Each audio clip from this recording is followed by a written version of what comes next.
Imagina que has quedado con un amigo, es un amigo que no es cristiano, del trabajo, del cole, del gimnasio. Gracias. Estáis tomando un café, hablando un poco de todo, y de repente os ponéis filosóficos y tu amigo te hace esta pregunta. Te dice, oye, ¿cuál es el sentido de la vida? ¿Cuál es el motivo, el propósito por el que vivimos? Igual te tomas la pregunta a broma porque te pilla desprevenido, pero te das cuenta que lo está diciendo en serio. ¿Cuál es el sentido de la vida? Piensa que este amigo te está preguntando esto. ¿Qué le respondes? Normalmente no nos paramos a pensar en estas cosas, incluso siendo cristianos, que hablamos de estos temas muchas veces, pues hay veces que no lo tenemos claro, no sabemos qué responder. Y la consecuencia de no saber la respuesta a cuál es el sentido de la vida es que no sabemos cómo vivir. Igual se nos ocurre algún cliché, como el sentido de la vida es ser feliz, es ser buena persona, pero en una charla así de café improvisada, pues a lo mejor no tenemos la respuesta. Pero hay un sitio en el que a lo mejor tenemos más claridad para responder a esta pregunta. ¿Sabéis cuándo? Cuando hay alguna desgracia. Solo paramos y pensamos cuando hay problemas de salud importantes, cuando ocurre la muerte de un ser querido, ahí de repente hay un aire de trascendencia que lo cambia todo. Pensad en los discursos que se dan cuando vais a algún entierro e imaginad que estáis ahí como público y alguien da un discurso sobre el fallecido y dice: fulanito trabajaba de lo que estudió, fulanito tenía 5 pisos en propiedad, con una hipoteca buenísima y además tenía un montón de seguidores en Instagram. Sería el discurso de funeral más triste de la historia. No se va a hablar de estas cosas en un entierro, esas cosas que nos parecen tan importantes ahora. En el momento de recordar a esta persona, se nos va a olvidar todo aquello por lo que estamos persiguiendo y luchando durante media vida. Y todos los esfuerzos que ponemos en evadirnos y en acumular, de repente ya no importan. En su lugar, a estas personas se les recuerda por 3 cosas. Una es sus cualidades creativas. Se dice, pues era muy buen músico, escribía cosas muy bonitas. Se recuerda también su ética, su moralidad. Pues era una persona de fiar, era un buen trabajador. Y la más importante es que se le recuerda por sus relaciones. Se dice, siempre estaba ahí cuando le necesitabas. Era un gran padre, era un marido fiel. Fue un amigo que me acompañó en un momento difícil. Estas 3 cualidades reflejan lo que se llama la imago Dei, que es la imagen de Dios. Y es curioso que por mucho que las personas ateas se alejen de Dios, estas cualidades a todos son las que más nos importan al final de la vida. Nos fascina ver esto en otros. Y son las cualidades que reflejan a nuestro Dios creador. Hemos sido diseñados, en cierta forma, para ser como Dios.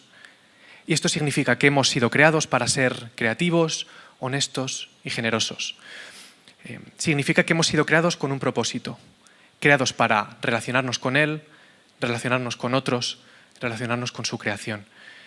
Y parece que en un entierro somos capaces de olvidar todo el ruido, todo por lo que dirigimos nuestra vida lo dejamos de lado y somos capaces de mirar al horizonte, de echar un vistazo a la eternidad y recordar lo que aspiramos a ser. Queremos ser recordados por cómo creamos y por cómo amamos.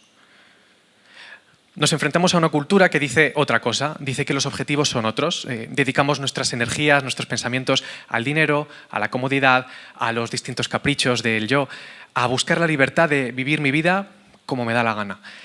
Y si vivimos perdidos en estos ídolos falsos, pensando que ese es el sentido de la vida, corremos el peligro de no saber por qué vivimos, de seguir la inercia de los demás sin saber por qué trabajamos, por qué vamos a la iglesia, al gimnasio, por qué vamos a hacer la compra. Y tenemos que recordarnos siempre esta pregunta: ¿cuál es el sentido de la vida? Hay una ocasión en la Biblia en la que a Jesús le hacen una pregunta parecida. Y si Jesús responde a esto, yo me quiero enterar, yo quiero saber lo que dice y no dejarlo pasar. Y quiero que lo leamos juntos y podamos descubrir qué significa esta buena vida que Dios quiere darnos. Si tenéis Biblia podemos abrir en Marcos 12, a partir del versículo 28, y dice así: uno de los maestros de la ley, que había escuchado toda la discusión, al ver lo bien que Jesús les había respondido, se acercó a él y le preguntó: ¿cuál es el primero de todos los mandamientos? Jesús le contestó: el primero es: escucha, Israel, el Señor nuestro Dios es el único Señor. Amarás al Señor tu Dios con todo tu corazón, con toda tu alma, con toda tu inteligencia, con todas tus fuerzas. Y el segundo es: amarás al prójimo como a ti mismo. No hay ningún mandamiento mayor que estos. El maestro de la ley le contestó a Jesús: muy bien, maestro, es cierto lo que dices. Dios es único y no hay otro fuera de él. Y amar a Dios con todo nuestro corazón, con todo nuestro entendimiento, con todas nuestras fuerzas, y amar al prójimo como a uno mismo, vale más que todos los holocaustos y sacrificios. Jesús entonces, viendo que le había respondido con sabiduría, le dijo: tú no estás lejos del reino de Dios. Y después de esto, ya nadie se atrevió a hacerle más preguntas. En los evangelios hay varias historietas que empiezan con un fariseo haciendo alguna pregunta a Jesús. Le preguntan muchas veces chorradas, que me los imagino así sufriéndose las gafas, como: si una mujer se casa con 7 hermanos, luego en el cielo, ¿con quién va a estar casada? Le preguntan sobre impuestos para enemistarle con el Imperio Romano, le preguntan sobre el sábado y otras leyes judías para enemistarle con los fariseos. Y aquí llega un fariseo que ha escuchado algunas de estas respuestas. Y dice el texto que ve que siempre responde bien Jesús. Entonces se acerca y le hace esta pregunta: ¿cuál es el primero de todos los mandamientos? Es muy buena pregunta, porque le está diciendo: de todas las instrucciones que hay en la Biblia, ¿cuál es la más importante?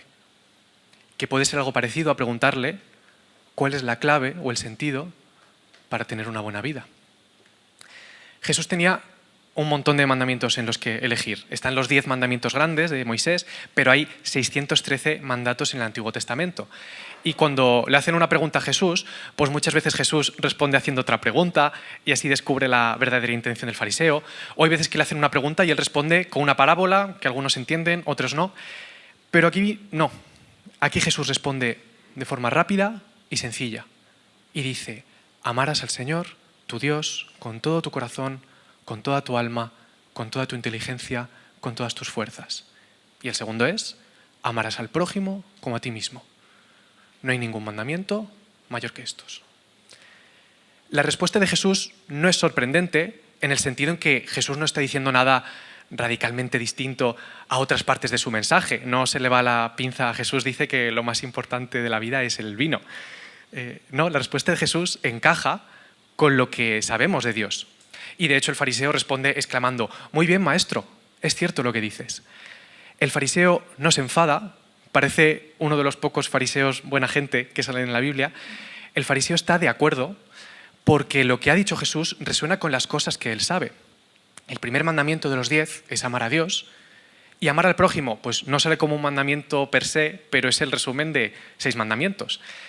La genialidad de Jesús, en este caso, es que ha sido capaz de resumir de manera precisa y directa al corazón todas las instrucciones de Dios. Todo lo que Dios pueda decirnos se resume en amar a Dios sobre todas las cosas y amar al prójimo como a ti mismo. Estamos diseñados para esto. Este es el sentido de nuestra vida. ¿Qué es lo que más le importa a Dios? No es en cuántos ministerios estamos sirviendo, no es los versículos que publico en redes sociales, no es que saque las mejores notas, que tenga el mejor trabajo, el mayor dinero.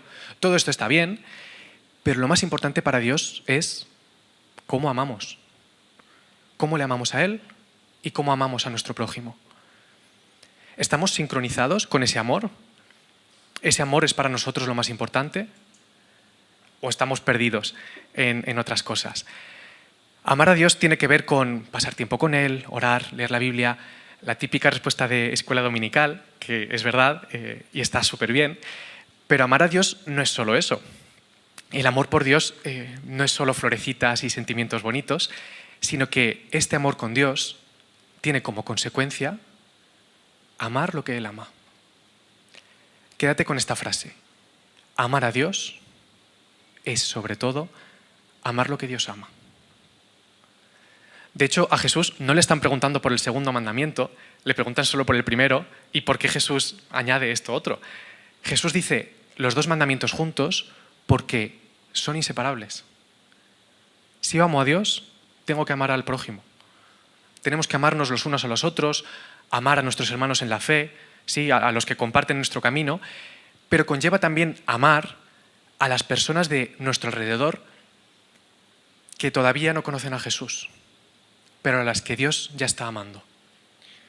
En cada persona de nuestro trabajo, instituto, universidad, los compañeros de gimnasio, la gente de la cola, del Mercadona, en todos podemos ver un reflejo de quién es Dios. Y al amarles a ellos, estamos amando a Dios. Dios les ama con todo su corazón y estas personas van a conocer el amor de Dios por cómo nosotros les amamos a ellos. Es imposible amar a Dios sin amar al prójimo, porque si digo que amo a Dios, pero no amo a su creación más preciosa, esto significa que pues a lo mejor no le amo tanto como yo pienso. Es como si yo digo que amo a Miriam, mi mujer, pero siempre le pongo excusas porque no quiero pasar tiempo con sus padres, con sus amigos. Eso haría daño a Miriam. Si yo amo a Miriam, voy a querer pasar tiempo con las personas que ella ama.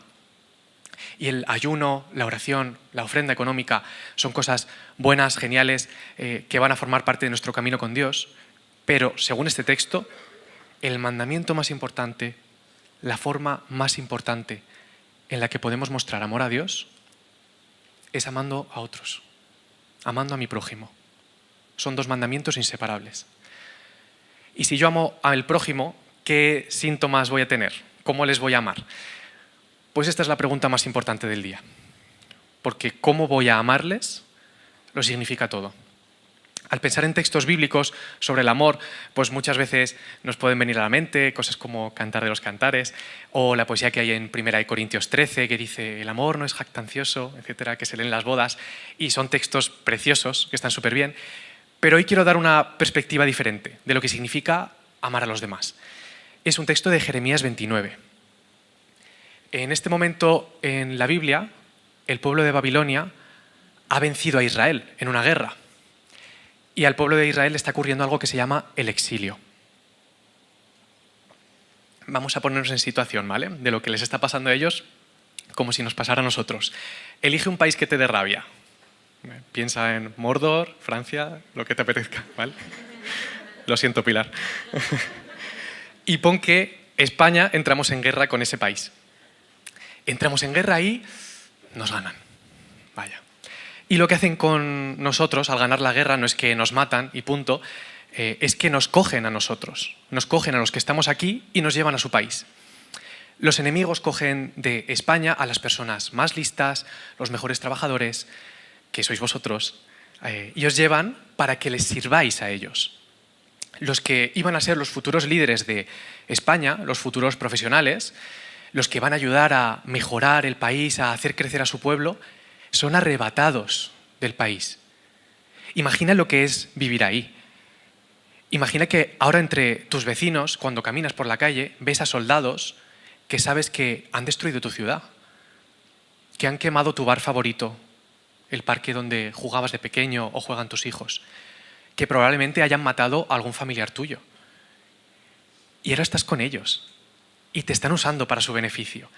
Yo me imagino una mezcla de miedo, rabia, furia, pena profunda, frustración. Y me imagino que tengo que estar esperando un plan, unas instrucciones de España para que nos digan qué hacemos, porque tenemos que derrotarles.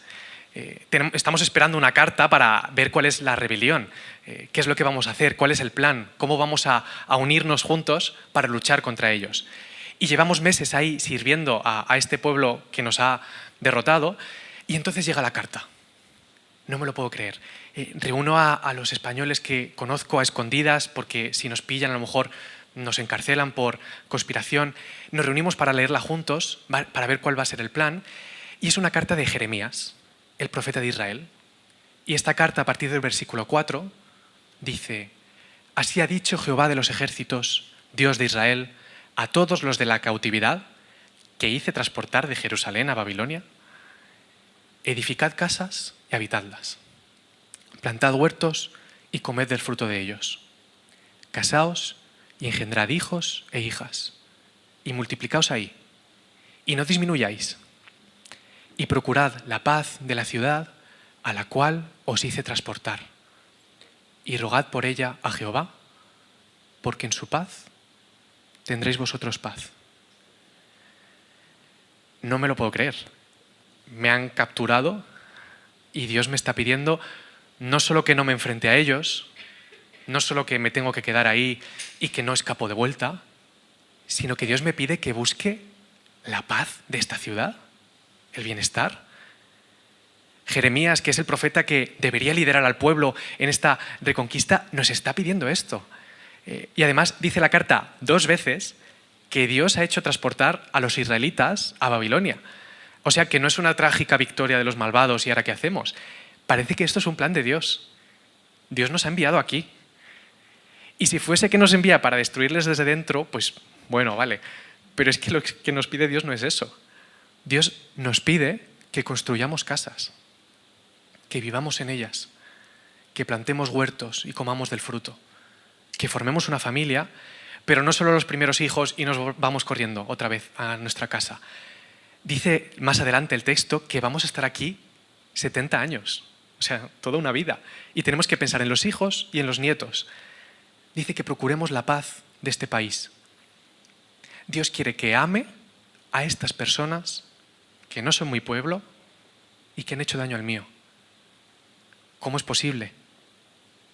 ¿Por qué voy a tener yo que amar a estas personas? Lo que está haciendo Dios es anunciarnos lo que va a significar nuestra vida aquí en la tierra. Se lo está anunciando a Israel en ese momento, pero también nos lo anuncia hoy a nosotros. Y lo que Dios nos enseña es que no somos de España ni del lugar donde hemos nacido. Nosotros pertenecemos al Señor. Somos suyos. Y por tanto, somos ciudadanos de su reino de los cielos. A nosotros también nos han deportado de otra forma.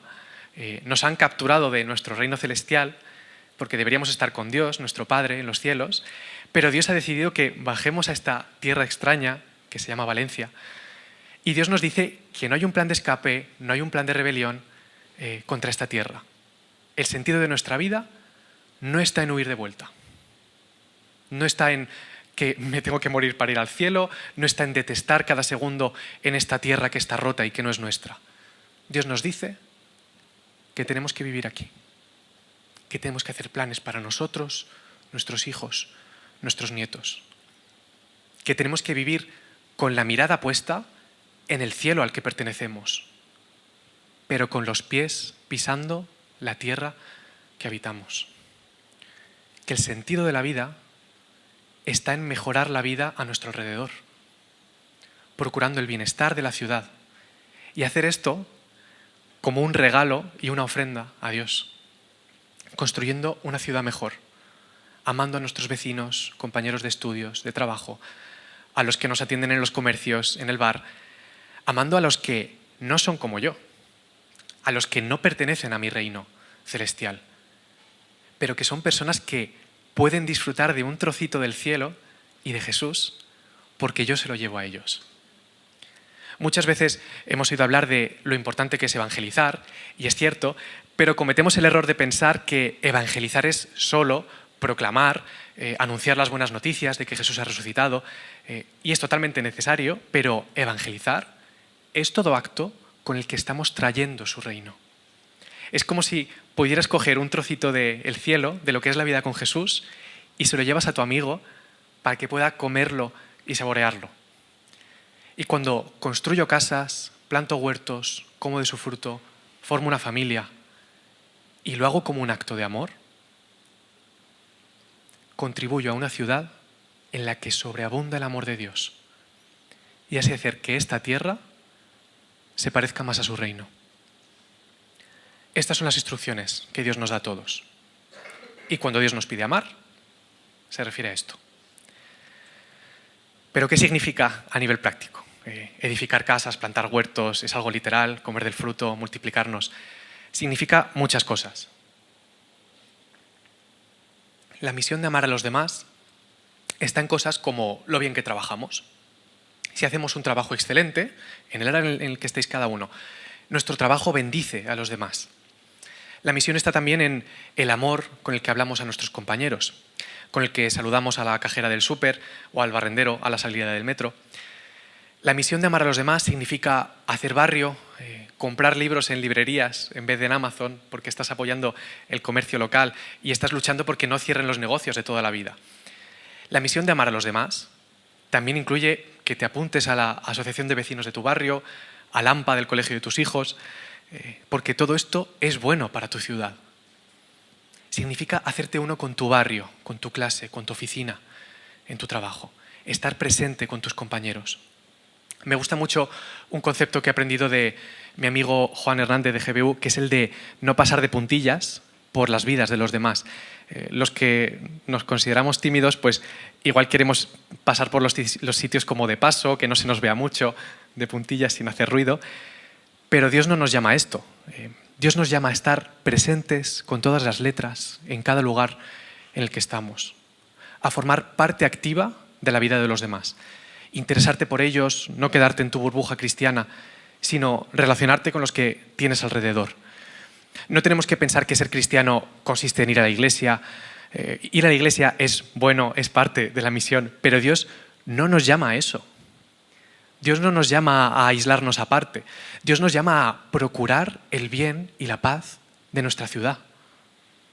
Que podamos pasar tiempo con nuestros compañeros de clase, del trabajo, que pisemos el suelo de nuestro lugar de misión, que estudies en la biblioteca con tus compañeros, que salgas a comer con tus compañeros de trabajo. Si tu agenda de lunes a domingo tiene que ver sobre todo con gente cristiana, pues tengo que decirte que a lo mejor estás en una burbuja y estás huyendo de la misión a la que te envía Dios. Tienes que estar presente donde ellos están, porque Dios nos llama a amar la ciudad en la que estamos y las personas que hay en ella. Y al procurar el bien y la paz de la ciudad, así nosotros tendremos paz. Hace unos meses me devoré en una semana un libro que consiste en desarrollar esta idea de la que estamos hablando, que es amar a Dios sobre todas las cosas y al prójimo como a ti mismo. De ahí el título del libro, que es probablemente la mejor idea del mundo. Escrito por Mark Green, en español Marcos Verde, y en este libro pone un ejemplo buenísimo, que es el de un laboratorio en el que trabaja una joven científica que se llama Anita. Y cuenta Anita que el equipo con el que trabaja pues llega cada día, se pone su bata blanca, se mete en su cubículo de laboratorio y se dedica a la investigación. Es una empresa en la que no se relacionan entre ellos. Si tienen que hablar de algún tema común por el trabajo, pues en vez de ir a unos metros a hablar con tu compañero, le mandan un email. De vez en cuando alguno sí que sale del cubículo, se va a la salita, se hace un café, pero se vuelve al cubículo y lo toma solo. Nadie habla con nadie. Así que a Anita se le ocurrió una idea. Anunció por el chat del trabajo que este viernes iba a traer galletas de chocolate y que va a hacer un café caliente recién hecho para todos a las 10:30. Si quieres café recién hecho y galletas de chocolate, tienes que ir a la sala común a la que nunca va nadie. Y llega el viernes a las 10:30 y todos los científicos salen de sus cubículos como ratones que huelen queso en los dibujos animados y caen en la trampa de Anita y tomando este café y galletas, hablaron. Hablaron de su vida, de las noticias, del fin de semana, de lo que está trabajando cada uno. Anita no hizo esto solo un viernes, sino que empezó a hacerlo todas las semanas. Y semana tras semana se van encontrando en el mismo sitio, a la misma hora, y empezaron a convertirse en un equipo de verdad. Llegó un día en el que, por varias circunstancias, Anita encuentra otro trabajo y deja la empresa. Nadie volvió a preparar el café y traer galletas los viernes por la mañana. Y 6 meses después, la situación en la empresa empezó a empeorar, a tal punto que la compañía tuvo que contratar a una consultora para que organizara ejercicios para fortalecer al equipo y le costó una fortuna. Y todo lo que tendrían que haber hecho es traer galletas de chocolate y una persona con ganas de hacer un buen café por la mañana. Anita vio el problema. La gente no tenía ganas ni tenía motivos para juntarse con otros. Así que, ¿qué hizo? Pues creó una razón para que la gente quisiera hacerlo y al traer café y galletas, crea un espacio donde ofrece a todos el contacto directo que hace falta para las buenas relaciones. Y con ello, además, pues un buen trabajo. Y haciendo esto, ¿qué es lo que ha hecho Anita? Anita ha amado a sus compañeros de trabajo. Y la forma en la que lo ha hecho tiene mucho que ver con Jeremías 29. Anita ha edificado en su empresa, ha plantado huertos y ha comido del fruto. Ha trabajado por construir un ambiente parecido a una familia. Y con todo esto, Anita ha procurado la paz y el bien de la ciudad en la que se encuentra. ¿Cómo ha hecho esto Anita? Pues no solo se trata del acto de llevar el café y las galletas, se trata de que ha dedicado tiempo y energías para ello. No sé si tú te has obsesionado alguna vez con algo, con cualquier tema, ¿vale? A Miriam y a mí nos está pasando ahora con el tema de buscar casa, porque el casero no nos va a renovar el piso y en algún sitio tendremos que vivir. ¿Y a qué dedicamos nuestros pensamientos, nuestro corazón, nuestras fuerzas? Pues mucho a mirar idealista, a comparar qué barrio podemos vivir, en Valencia está cara, en qué pueblo podemos vivir. Yo además, pues cuando estoy desayunando o en el metro o en el váter me pongo vídeos de qué es el TIN, qué es el TAE, qué es el ITP, cómo se negocia para una casa, para una hipoteca, y yo para hacerme el enterado. Entramos en una dinámica en la que todos nuestros esfuerzos, nuestros pensamientos están dirigidos a encontrar una casa y que esté a buen precio. A lo mejor tú te has obsesionado con otra cosa, con cómo te organizas los exámenes, las tareas de la casa, con una reforma, con tu cuenta de Instagram, con conquistar a una chica, con la Liga Fantasy. Es la vida, no es algo malo en sí, y de forma temporal pues está bien pensar en estas cosas. ¿Pero ese es el sentido de la vida? Imagina un momento cómo sería nuestra vida si una pequeña parte de esos esfuerzos los dedicamos a pensar en la misión de amar a los demás. 10 minutos al día los dedicas a pensar en cómo voy a amar a mis compañeros de trabajo o cómo voy a amar mejor a los padres del colegio de mis hijos. Igual que Anita. La idea de Anita del café y las galletas no aparece de la nada. Seguramente Anita ha orado por esto y ha dicho algo como: Señor, ayúdame a hacer que este entorno de trabajo se parezca más a tu reino. Señor, haz que mis compañeros puedan conocerte, no sé cómo, pero hazlo de alguna forma. Haz que yo pueda conocerlos, que yo pueda amarlos, que me caigan bien, que puedan conocer también tu amor a través de cómo yo se lo doy a ellos.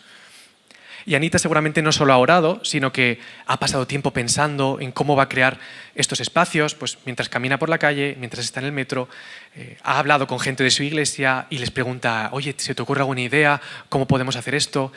Habrá comprado una buena cafetera para aprender a hacer el mejor café, habrá probado varias marcas de galletas para ver cuáles están más buenas.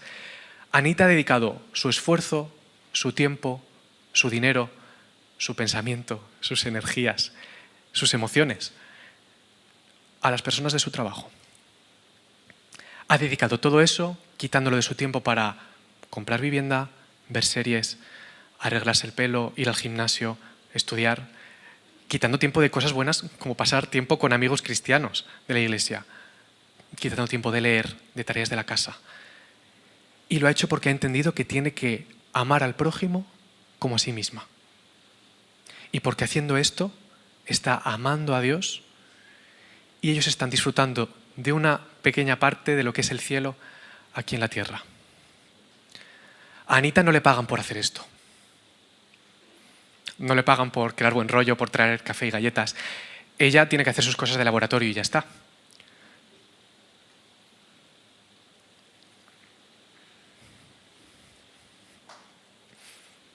Anita no tiene por qué hacerlo.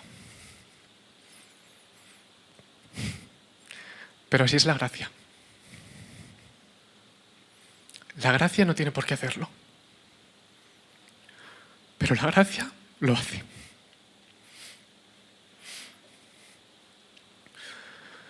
La gracia, perdona, la gracia vive en busca y captura de oportunidades para llevar el amor de Dios a los demás. Seamos agentes de gracia, buscadores de cada oportunidad para hacer esto.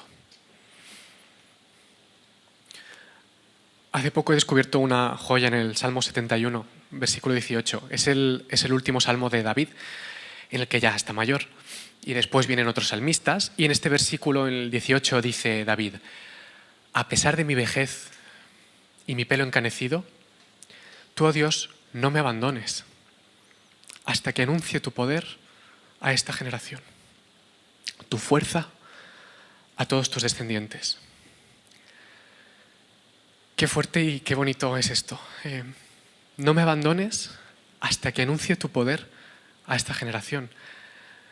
David está viejito, canoso, seguramente débil, con dolores, y lo que le está diciendo a Dios es: Señor, no permitas que me muera antes de decirle a la gente de mi alrededor quién eres tú.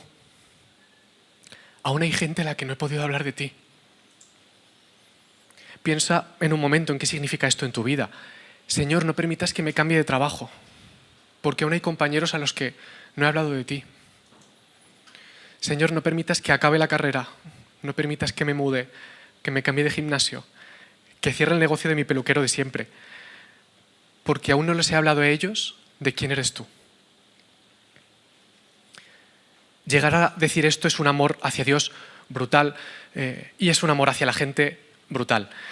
Se unen de nuevo los dos mandamientos más importantes de todos: amar a Dios, amar al prójimo, como algo inseparable. David está tan enamorado de Dios que quiere darle lo mejor a estas personas que Dios ama. Y David ama tanto a estas personas que le pide a Dios no morirse aún. Que aun estando viejito, que muchas personas lo que quieren es ya descansar e irse con el Señor, prefiere quedarse más tiempo. Le pide más tiempo de vida porque quiere pasar más tiempo con ellos, porque le caen súper bien, porque les ama, quiere darles lo mejor y porque sabe que lo mejor que puede darles es que conozcan a Jesús. David ya está cerca del final de su vida, está cerca de que llegue el día de su entierro y de que den un discurso sobre él, hablando de cómo ha sido su vida. Y en este final David valora lo más importante. Sabe a qué tiene que dedicar su tiempo, sus pensamientos, su intelecto, sus fuerzas, sus emociones. David sabe, como el fariseo del principio, que ese amor por Dios y ese amor por los demás vale más que cualquier otro sacrificio. Vale más que conseguir la casa de tus sueños, que todo el dinero del mundo. Y al final de tu vida no vas a encontrar el propósito en esas cosas. Y sin ponernos dramáticos con el día en que muramos, piensa en la etapa en la que estás ahora en tu vida. Cuando, pues, como iglesia, a final de año, o como persona individual cada uno, cuando cambies de trabajo, cuando te mudas, cuando acabas tus estudios. Si te preguntan qué ha sido lo mejor de este año, de este curso, de esta etapa, ¿qué quieres contar que ha sido lo mejor? Está bien que puedas contar que has sido ahorrador, está bien contar que has cumplido objetivos en los estudios y en el trabajo, está bien contar que hemos hecho cosas divertidas en la iglesia, pero de lo que más os vais a alegrar es de haber amado a Dios y haber amado a los demás. Amar a Dios, amar a los demás. Para eso es la iglesia y para eso es cada una de nuestras vidas. La misión de Dios no es quedarte encerrado en actividades que hacemos para nosotros mismos. La misión de Dios es llevar el amor de Cristo a todas partes.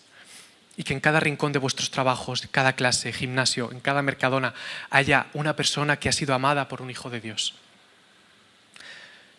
Con esta charla empezamos una serie en la parroquia en la que vamos a hablar de lo que significa hacer la misión.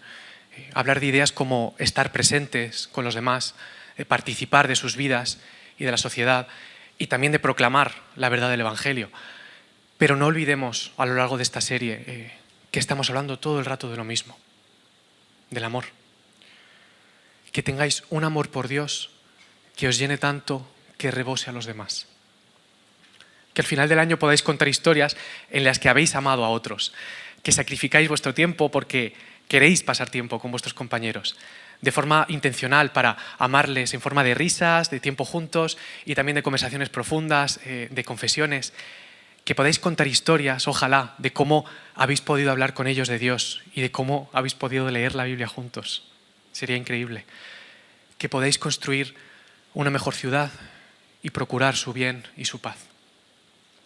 Y que cuando tu amigo te pregunte que cuál es el sentido de la vida, tengas clara la respuesta. Amar a Dios sobre todas las cosas y al prójimo como a ti mismo.